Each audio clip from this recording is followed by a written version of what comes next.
The emotions this evening run very high.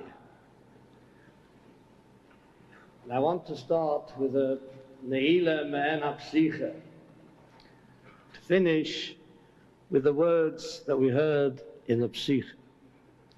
Atem nitzovim hayoim kulchem lifnei Hashem Elokeichem. We here all together, Atem nitzovim hayoim. We are standing up erect. Lifnei Hashem Elokeichem, Rosheichem, Shivteichem, together with the heads of our tribes, together with the Gedolei Adoir, Zikneichem, V'shoitreichem, Kol Ish Yisroel.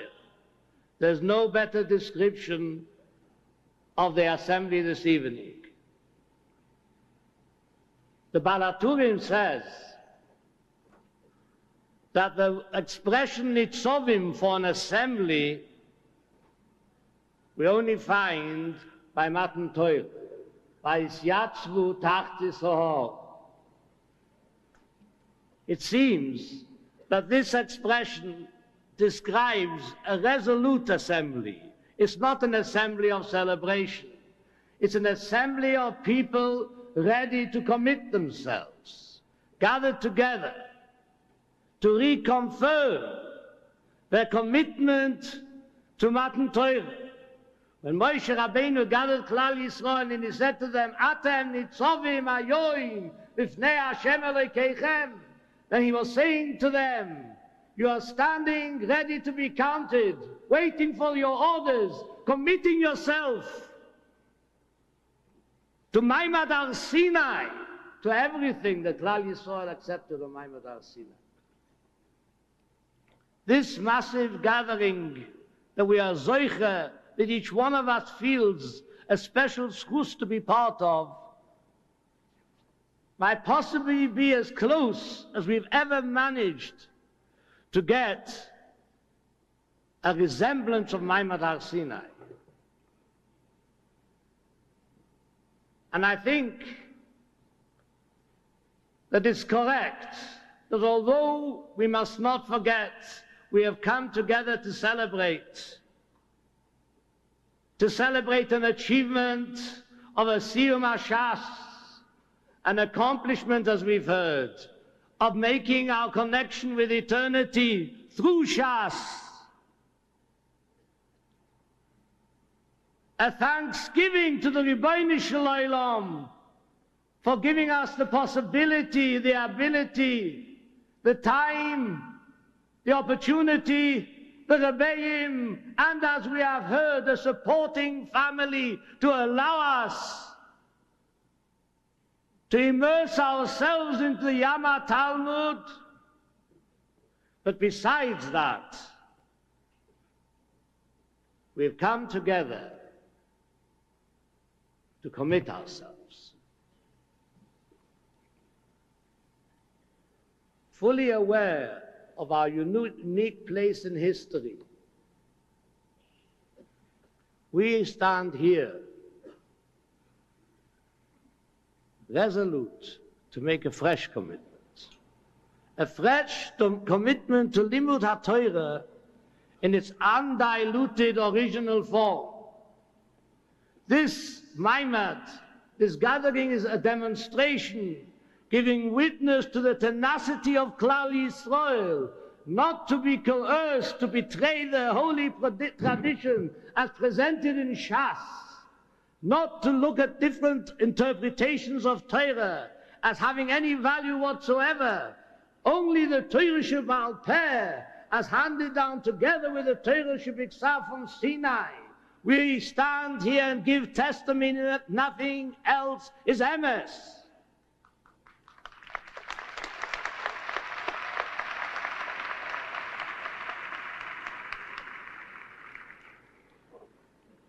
And I think that this is a very special opportunity to acknowledge and to salute the diligence of those who apply themselves regularly to the daily study of Torah, the self-discipline not to succumb to the various temptations that could so easily disrupt their routine. Kvius itim la Torah is an attachment, as we've heard, to eternity, because people who would sink into the hevel havolim of this world will always find excuses to break a kvius.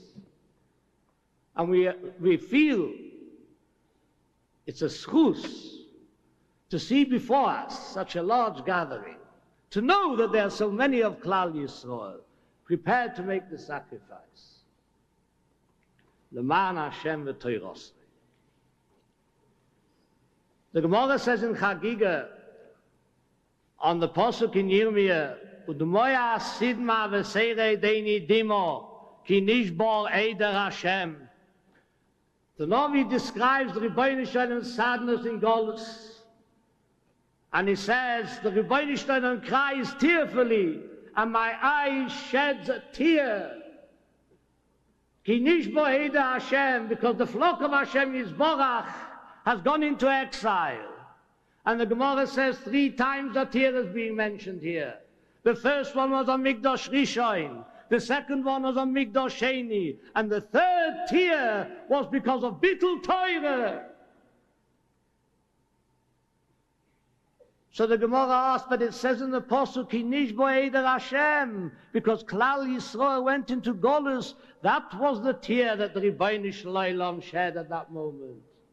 And the Gemara answers, Kivin shegolu Yisroel ein lecha bittul Torah gedoyle mizu.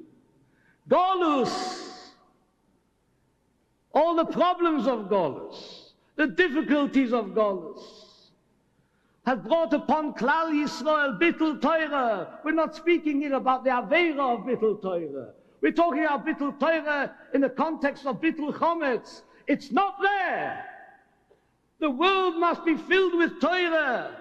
And in Golus, the possibility of filling the world with Torah is so much smaller and so much more difficult. And the Rebbeinu Shalom sheds a tear for the bittul Torah. The Torah is missing from the world.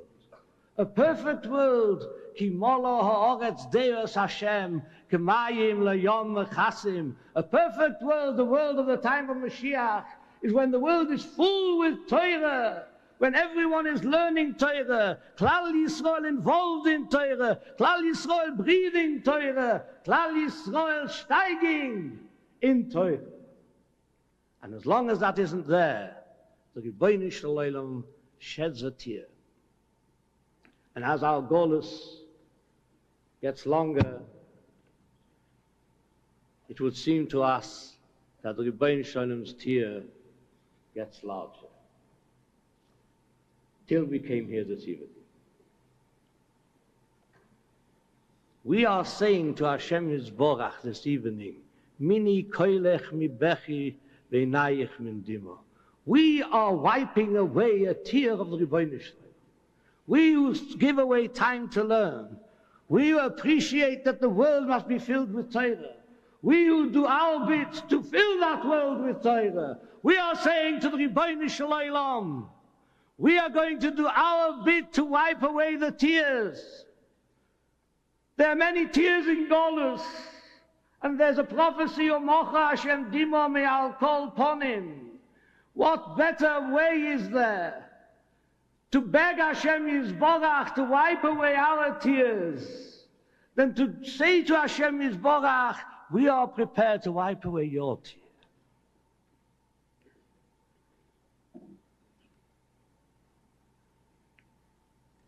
We cannot fill the world with Torah, but we can fill our homes with Torah. Tonight, Atem Nitzovim, if we want to make a resolution, it is to make a resolution that our homes will be filled with Torah. Not only the shiurim that we learn with a shir in public, we'll bring the learning of Torah into our, we'll prepare a shir and we'll revise a shir, we'll learn with our children, we'll find moments to fill our homes with Torah. All of us, those who have learned the Daf HaYomi, and those who come to show their respect to those who have learned the Daf HaYomi, have got to understand that this Maimed on the first day of Slichus is a commitment. Atem nitzovim hayoim lifnei Hashem alekeichem. Umolo ha'oretz deos Hashem k'mayim layom v'chasim. I want to say over a short word on the Chofetz Chaim. Chofetz Chaim says a wonderful thing, that at the time of Mashiach, the Rebbeinu Shalom will pour out the Meidas, and the whole world is going to be filled with Deus Hashem, with Torah. He says when you look at the ocean, it's level at the top. It would seem that it's all even, but we all know that there are different depths, from the seashore till the depths of fathoms and fathoms of water. What's an nafkamina? Why is it one place deep and at one place more shallow? It depends on how much has been hollowed out. It depends on how much there's a receptacle for the water to run into. And sometimes it rises like a mountain and it's just over the top, over the surface. The water is very shallow. In the time of Mashiach, you think we're all going to be equal? The Rebbeinu Shalom is going to pour the Meidas. Everyone who had a shaykhus to Torah is going to get an extra amount of Torah poured over him. But how deep will it be? As deep as he himself has hollowed out, hewn out in his own heart a receptacle for Torah. How much in Golus did you give away for Torah? How much were you moise nefesh for Torah? How much Torah did you want to appreciate and understand? And then the Rebbeinu Shalom will give that great me'adas, and it will fill the depth that you yourself planned, that you yourself arranged, that you yourself hewed out in the difficult times. We have to also appreciate, and I think it's important to know and to understand, that the Loimdei Hadaf, in their tens of thousands that have developed over the last years, they are part of a ripple effect which began. The center of this ripple of the Gedolei Adoyru after the Milchama set up yeshivas and koilelim so that there should be Torah, should tishtachach Torah mi Yisroel. And that ripple spread, and the koilelim spread, and the yeshivas spread all over the world. And the limud Torah, the Mesiras Nefesh, families dedicated to Torah, and creating an atmosphere impregnated with Avas HaTorah, with the Noyam Tzuf Mesikus HaTorah. And from there the ripple spread into the streets, and people appreciated Torah, and understood they must also know Torah. Let us all appreciate. It's only because they are Loimdei Torah B'oimek, Loimed Amelei Torah Yomi V'Layla. They are those who give us the koyach and the encouragement, and it's from there that the Siyata Dishmaya stems, that Klal Yisroel can grow in Torah. And tonight we'll make a resolution that we'll all extend, expand, and deepen our knowledge in Torah. And that's our Kabbalah from Oil Malchus Shamayim. So the Melech, Malchei Amlochim HaKadosh Baruch Hu, who we're going to stand before him, we'll remember and we'll remind ourselves, B'shas ki shofar, from this gewaltige Maimed, we'll close our eyes and we'll say, there was a moment when we felt, Atem nitzovim hayoim lifnei Hashem alekeichem. And it's Torah that we want.